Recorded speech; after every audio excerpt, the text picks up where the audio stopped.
সর্বভারত হিফজুল কোরআন প্রতিযোগিতায় তৃতীয় স্থানে ভাঙড়ের ইসমাইল সাফুই। এদিন কোরআনের আলো ফাউন্ডেশনের উদ্যোগে উজ্জ্বল হলো ভারতের মুখ। সম্পন্ন হলো সর্বভারতীয় হিফজুল কোরআন প্রতিযোগিতার গ্র্যান্ড ফিনালে।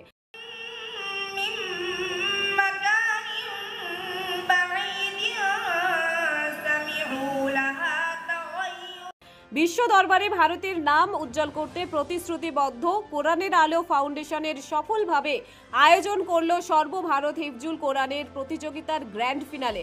সারা ভারতবর্ষের বিভিন্ন প্রান্ত থেকে বাছাই করা প্রতিযোগীদের নিয়ে অনুষ্ঠিত হলো এই প্রতিযোগিতা। শেষ পর্যন্ত পরিণত হয় এক হৃদয়গ্রাহী মাহফিলে।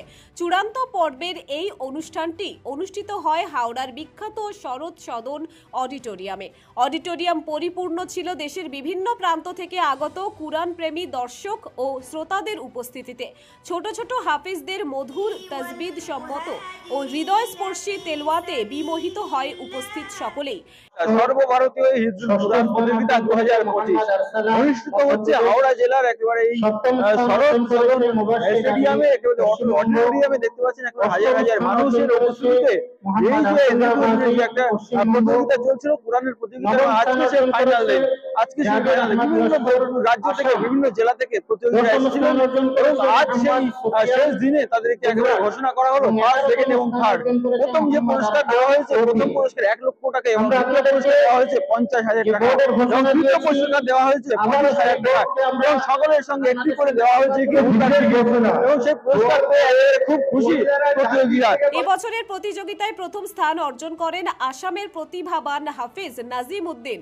তার হাতে তুলে দেওয়া হয় 1 লক্ষ টাকা নগদ পুরস্কার এবং সম্পূর্ণ বিনামূল্যে উমরাহ প্যাকেজ।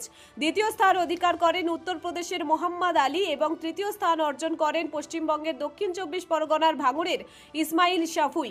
তাদের প্রত্যেককে পুরস্কার হিসাবে দেওয়া হয় নগদ অর্থ ও উমরাহ পালনের টিকিট। 4টি ধাপের কঠোর বাছাই পর্ব পেরিয়ে এই গ্র্যান্ড ফিনালেতে পৌঁছান প্রতিযোগীরা। অনুষ্ঠান জুড়ে ছিল ইসলামী সংস্কৃতির ছোঁয়া, ঐক্যের বার্তা ও একটি জাতীয় পরিচয়ের গর্ব।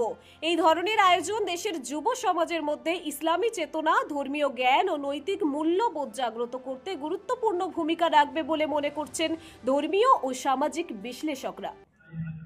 माशाल्लाह कुरान करीम की मुनासबत से प्रोग्राम बहुत अच्छा हुआ, अच्छा वेल ऑर्गेनाइज था और माशाल्लाह काफ़ी तादाद में लोग यहाँ पर आए और जिन्होंने शिरकत की, जो पार्टिसिपेट किया, उन लोगों ने भी बड़ा अच्छा कुरान करीम पढ़ा। अल्लाह रब्बुल इज्जत सबको जज़ाए खैर अता फरमाए। আসলে এই কোরআনের আলো ফাউন্ডেশন কর্তৃক আয়োজিত গত 4 বছর থেকে ধারাবাহিকভাবে সর্বভারতীয় হিফজুল কোরআন প্রতিযোগিতা অর্থাৎ কোরআন মেমোরাইজেশন কম্পিটিশন। তো এখানে পুরো ভারতবর্ষ থেকে প্রায় শতাধিক হাজারো ছাত্র থেকে বাছাই করে আমরা প্রথমে স্ক্রিনিং সেশন করি, এরপরে সেমিফাইনাল, কোয়ার্টার ফাইনাল, এরপরে টপ 10 অর্থাৎ গ্র্যান্ড ফাইনালে যারা আসে তাদেরকে নিয়ে আমরা গ্র্যান্ড ফাইনাল অনুষ্ঠিত হয় প্রত্যেক বছর।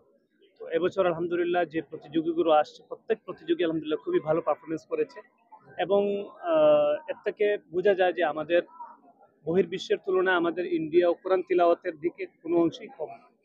সবসময় তো দেখা যায় যে ভারতবর্ষের নাম সেইভাবে কোনো একটা বিদেশে জায়গা পায় না, এবারে দেখলাম পাচ্ছে। কি আশা রাখছেন এই আজকে যারা? অবশ্যই আমরা চেষ্টা করছি, আমরা ইতিপূর্বে বেশ কিছু দেশে আমরা সফর করেছি।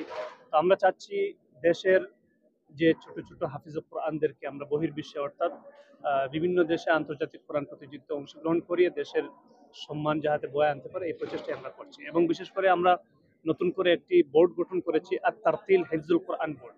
আপনারা জানেন বিভিন্ন একাডেমিক সেক্টরে নির্ধারিত সুনির্দিষ্ট বোর্ড থাকে, তো হিফজুল কোরআন বিষয়ের উপরে কোনো নির্ধারিত বোর্ড নেই। আমাদের অর্গানাইজেশন কোরআনের আলো ফাউন্ডেশন একটি নির্ধারিত বোর্ড গঠন করেছে এবং এই বোর্ডের মাধ্যমে আমরা আশা করছি প্রত্যেকটি মাদ্রাসার এই যে হিফজ বিভাগের পড়াশোনার মান আমরা উন্নত থেকে উন্নত করার চেষ্টা করব এবং আমাদের ছেলেরা বহির্বিশ্বে ইনশাআল্লাহ আমাদের দেশের পতাকাকে ইনশাআল্লাহ উন্নীত করবে।